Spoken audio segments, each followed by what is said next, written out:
Oi, oi, oi! Fala, galera! Tava um pouquinho sumido, mas eu voltei para fazer os vídeos, para trazer uma palavra de Deus para você, e oro já, desde já, para que você seja impactado mesmo com a palavra que Deus vai falar aos nossos corações hoje. Hoje eu quero falar para você sobre o chamado, um pouquinho sobre o que Deus tem ministrado no meu coração a respeito da palavra chamado, sobre esse fato, quando Jesus nos chama. E aí a gente pode ter várias coisas dentro desse chamado, vários tópicos, mas Jesus sempre vai chamar a gente para fazer alguma coisa, para ser alguma coisa. Então, desde já eu quero ministrar o seu coração, o que ele ministrou no meu coração há uns tempos atrás. Tá lá em Mateus 4, eu vou ler, são só 4 versículos, e fala assim, Mateus 4, versículo 18. Andando à beira do mar da Galileia, Jesus viu 2 irmãos, Simão, chamado Pedro, e seu irmão André. Eles estavam lançando redes ao mar, pois eram pescadores. E disse Jesus, sigam-me e eu os farei pescadores de homens. No mesmo instante, eles deixaram suas redes e o seguiram. Indo adiante, viu outros 2 irmãos, Tiago, filho de Zebedeu, e João, seu irmão. Eles estavam num barco com seu pai Zebedeu, preparando as suas redes. Jesus os chamou, e eles, deixando imediatamente seu pai e o barco, os seguiram.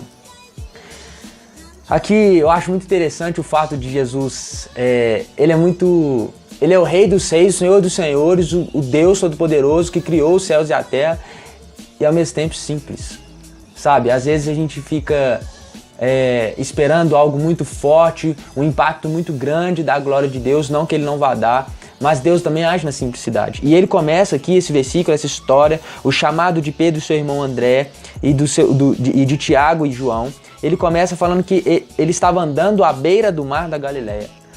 Um dia comum. Às vezes, Deus está aí passando na sua vida, Jesus está andando aí no seu quarto, Jesus está andando aí na sua igreja, Jesus está andando aí através dos seus amigos, Jesus está andando na sua vida, e de uma maneira muito comum. Às vezes numa pregação, às vezes no seu devocional, ele está andando. E qualquer hora dessas ele pode te chamar. Eu digo um segundo chamado se você já crê em Jesus. Mas o que eu acho interessante, além disso, dessa simplicidade, o fato dele estar andando à beira do mar da Galileia, foi que ele viu 2 irmãos, Simão, chamado Pedro, e seu irmão André. E no versículo 18 fala que eles estavam lançando redes ao mar, pois eram pescadores. E uma coisa que Jesus disse para mim quando eu estava lendo esses versículos, ele disse para mim, filho, às vezes quando eu chamo as pessoas, ou até mesmo você já está ocupado com as suas coisas. Você já está lançando suas redes. Aqui nesse caso, trazendo para o contexto de hoje, talvez aqui André e seu irmão, Pedro, eles já eram empresários, eles já estavam lançando suas redes, eles já estavam trabalhando, eles já estavam na sua vida comum. Provavelmente eles já tinham feito cursinho, já tinham faculdade, já tinham emprego, já estavam numa posição estável, provavelmente, e enquanto eles estavam lançando suas redes, trabalhando, já estavam na sua vida normal, na sua vida cotidiana, mas uma vida que já tinha conquistas. Provavelmente aqui, trazendo para o nosso contexto, seria isso, uma pessoa que já fez seu cursinho, já fez sua faculdade, hoje já está trabalhando, mas Jesus chama. Jesus te chama para servir Ele. Aqui no caso, em tempo integral. E aí Jesus disse assim no versículo 19, sigam-me e eu os farei pescadores de homens. E no versículo 20, o interessante é que fala, no mesmo instante eles deixaram as suas redes e o seguiram. No mesmo instante. Quando Jesus te chama, irmão, essa deve ser a sua reação. Você tem que estar pronto para dizer sim para Ele. Você tem que estar pronto para falar sim, eu vou te seguir. Sabe, você tem que entender que Deus não tem compromisso com o seu conforto. Deus não tem compromisso com as suas conquistas. Jesus, ele tem compromisso com o chamado dele para a sua vida. Jesus tem compromisso com a eternidade. Ele não tem compromisso com a sua felicidade. Sabe? Porque se Jesus tivesse compromisso com a sua felicidade, hoje talvez você seria feliz, mas amanhã você viveria um inferno. Por isso que o compromisso de Jesus é com a eternidade. É com aquilo que Ele fez para você ser, e tudo que Deus faz dura eternamente. Então, quando Deus te chama, Ele está preocupado com a sua eternidade. E você tem que dizer sim. Assim como Pedro e André disseram sim imediatamente, eles largaram as suas conquistas, largaram o seu emprego. Aqui no caso eu acredito que eles já eram homens já formados, homens que já trabalhavam, né? Como eu disse agora há pouco. E mesmo assim, quando Jesus chamou, eles largaram tudo. Sabe? Largaram tudo porque ele foi o mestre. É Jesus, o cara que criou os céus e a terra. Jesus Cristo, que morreu por você e que ressuscitou ao terceiro dia. E Jesus, cara, quando te chama, você não pode hesitar. Você tem que responder prontamente. E às vezes vai ser de uma maneira tão simples. Às vezes a gente fica achando que Jesus vai fechar as portas do nosso emprego. Às vezes a gente fica achando que Jesus vai... Não, aqui fala que imediatamente eles deixaram as suas redes e o seguiram. Deixaram as suas conquistas, deixaram o seu trabalho. Quem tem que deixar somos nós, sabe? E às vezes Jesus vem na simplicidade, ele tá passando aí na sua casa, tá passando no seu devocional, tá passando na sua igreja, tá passando nos cultos, e às vezes é isso que ele tá falando com você, no seu dia a dia, na simplicidade, sem descer os céus, como ele apareceu para Saulo ali, né? Em explosão de luz que cegou até Saulo, e ali Saulo converteu.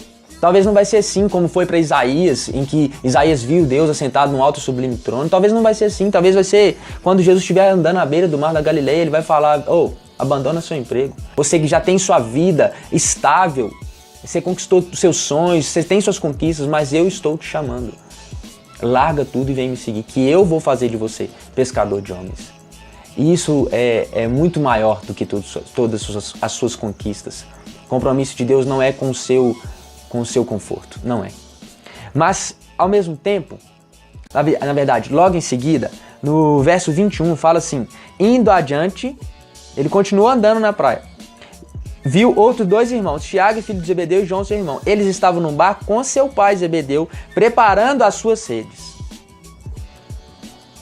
Jesus os chamou e eles deixando imediatamente seu pai e o barco seguiram. Então, se Pedro e André são pessoas, são irmãos, que já têm suas conquistas, já têm sua família, seu trabalho, já fizeram cursinho, já fizeram faculdade, hoje estão bem estáveis na vida, e Jesus chamou eles e eles abandonaram, quanto mais Tiago e João. O contexto é diferente, mas Jesus também tem um chamado para eles. Olha o que a palavra diz. Indo adiante, viu outros dois irmãos, Tiago, filho de Zebedeu, e João, seu irmão. Eles estavam num barco com seu pai Zebedeu, preparando as suas redes. Jesus os chamou. E eles, deixando imediatamente seu pai e o barco, os seguiram. O que Jesus está querendo dizer aqui? O contexto é diferente. Se uns já estão lançando suas redes, já estão trabalhando e Jesus os chamou e eles imediatamente abandonaram tudo. Aqui aqui João e Tiago estão em outro contexto. Qual que é o contexto? Eles estão na aba do pai, eles estão trabalhando com o pai e eles estão se preparando para lançar suas redes. Talvez, trazendo para o contexto de hoje, seria o contexto de você está fazendo o seu cursinho, talvez você está fazendo sua faculdade, talvez você está se preparando para conquistar, para ter conquistas na vida, sendo sustentado por seu pai ainda. Mas Jesus também pode passar aí e te chamar. E Jesus não tem compromisso, né, com os seus sonhos, com as suas conquistas. Se ele te chamar, diga sim prontamente.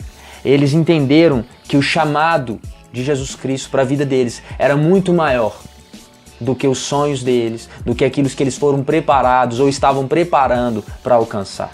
Talvez seu pai e sua mãe sonharam com uma profissão para você, talvez, enfim, a sociedade, até mesmo a igreja sonhou algo para você, mas Jesus vem na contramão disso tudo e te faz um chamado. Talvez o chamado para a sua vida seja um chamado de missões transcultural. E aí?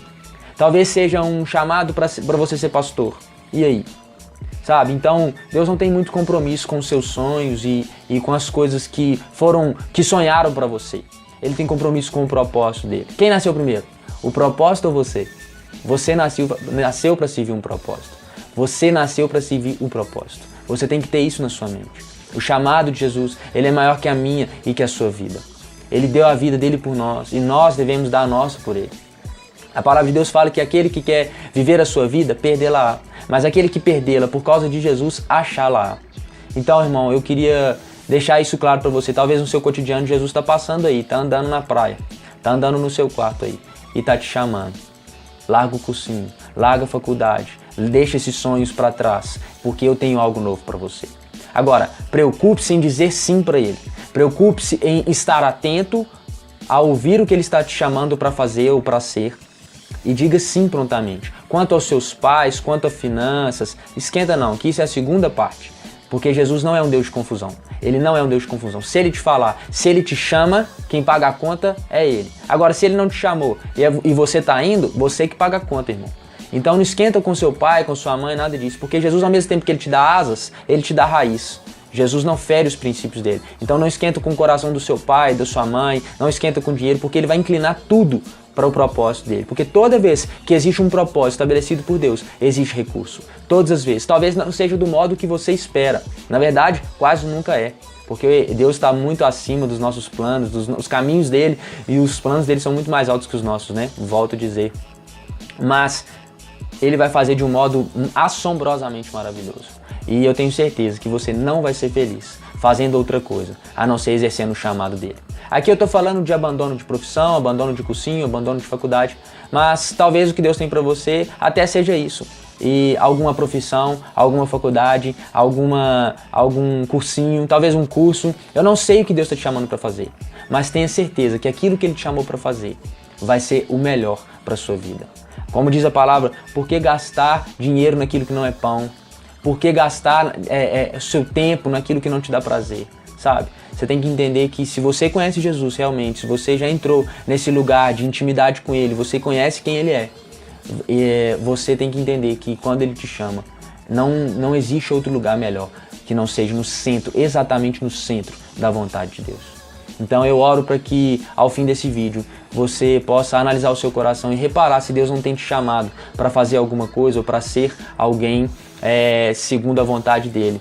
Repare se você está insistindo em algo ou se você está perseverando. Dá uma analisada aí se é perseverança ou se é insistência isso que você está praticando. Talvez Deus não tenha isso para você mesmo. Mas tenha certeza absoluta que vai ser bom, que vai ser agradável, que vai ser perfeito. Do modo dele, mas vai ser.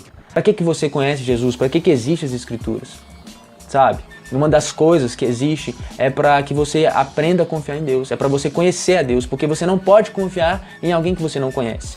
Então, quando você lê as Escrituras, quando você está ouvindo Jesus, se você está nessa pegada já, Ele se dá a conhecer a você, é para que você confie nele. Porque o justo vive pela sua fé, e se você não está vivendo por fé, você não tem sido justo. Então, pense no seu respirar. Então, o justo vive pela fé. Não interessa se você é pobre, se você é rico, se você tem faculdade ou deixou de ter. O justo vive pela fé. E sem fé é impossível agradar a Deus. Eu oro para que essa palavra de Deus inunde o seu coração, para que Deus venha te chamar para o centro da vontade dEle, para o propósito dEle, que você não hesite e para que Ele derrame fé sobre você, para que você atenda prontamente o chamado dEle. Que Jesus te abençoe, te guarde e que essa semana seja uma semana intensa na sua vida. Que você pare para ouvir a voz dele e que você entenda o que ele está falando, o que ele está te pedindo, para que você desfrute. Porque revelação sem entendimento não tem desfrutamento. Que Jesus te abençoe. Valeu, falou!